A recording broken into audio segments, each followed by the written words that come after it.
What is up, my beautiful people? My name is G-Vance and welcome back to my channel. And today we're going to be talking about the new album by 88 Glam entitled New Mania.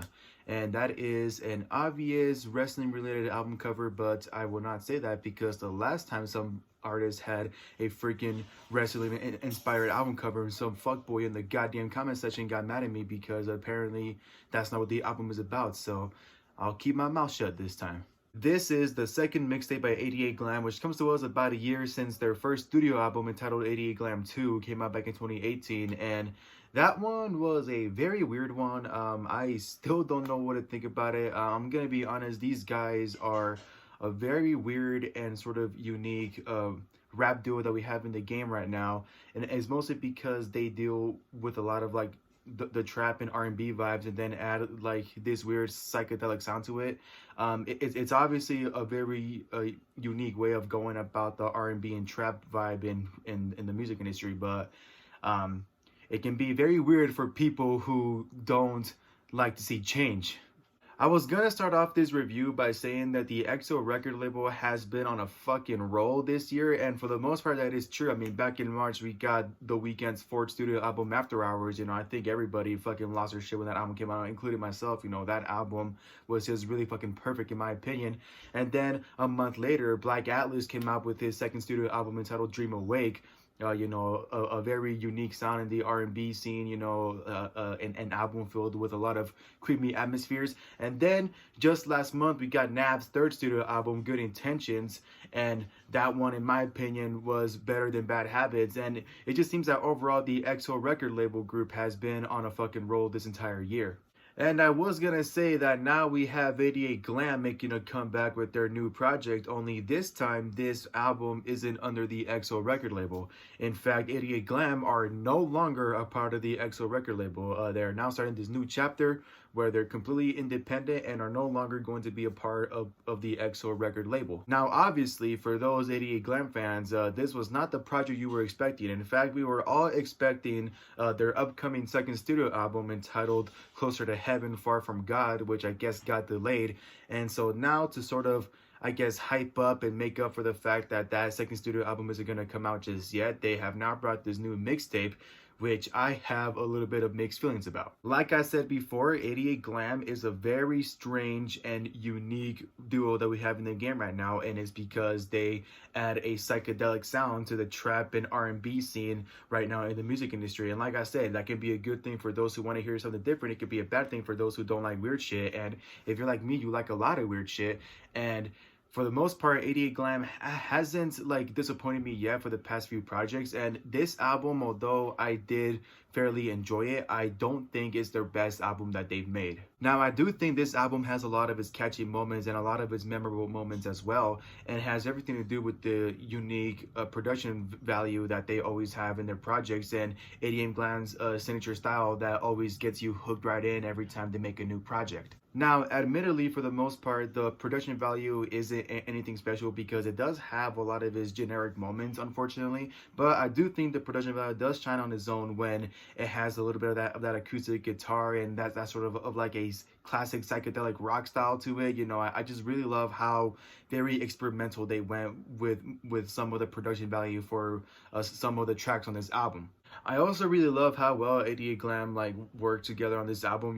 There are maybe like one or two tracks where it's just Derek Wise, and then another track where 88 Camino is the one singing and whatnot. But for the most part, I do love the tracks where 88 Camino and Derek Wise sort of like do this sort of like tag team throughout the whole album, as 88 Camino gives us that really classic soulful R&B that we all really love, and Derek Wise sort of gives us that like hardcore modern hip-hop vibe with his really like deep ass voice that I'm sure a lot of people find sexy as fuck.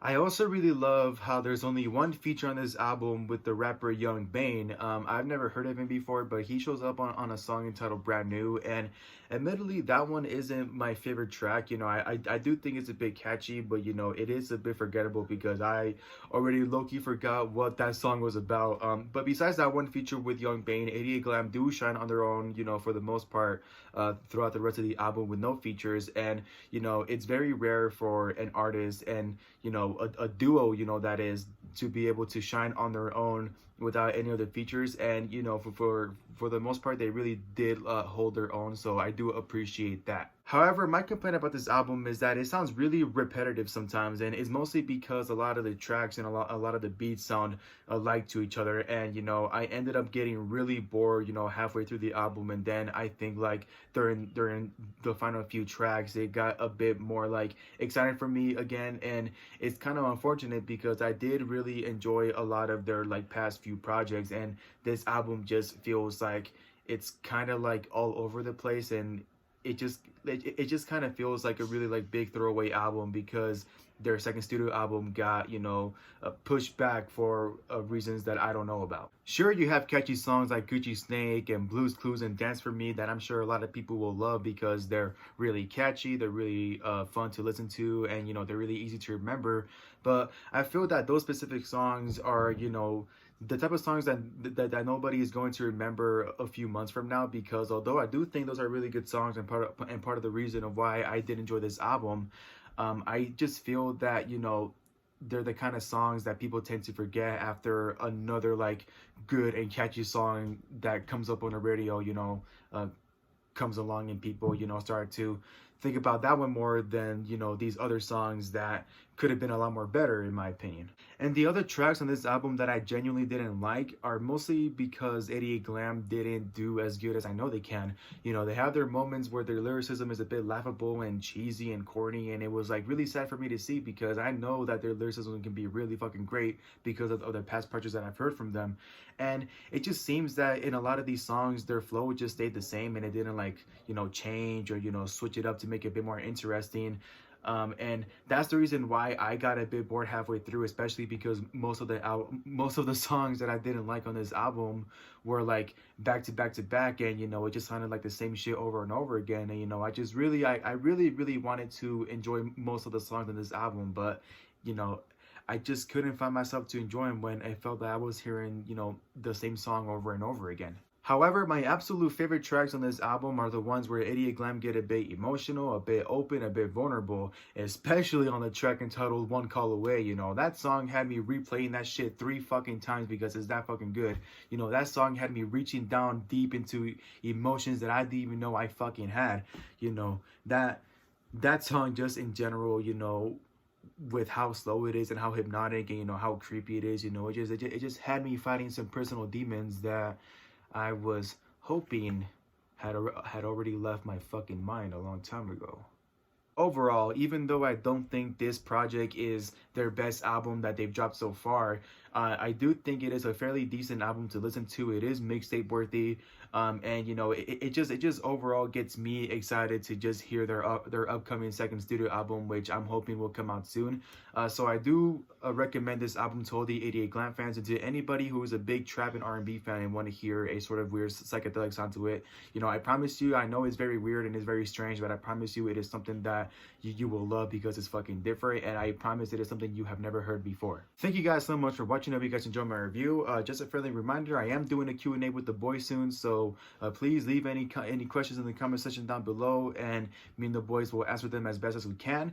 And with that being said, don't forget to like, subscribe, click that button down below, all that good stuff so you don't miss a single one of my uploads whatsoever, and don't forget to stay happy. Double C's off the runway, to my heart and then she run away, and for her I go the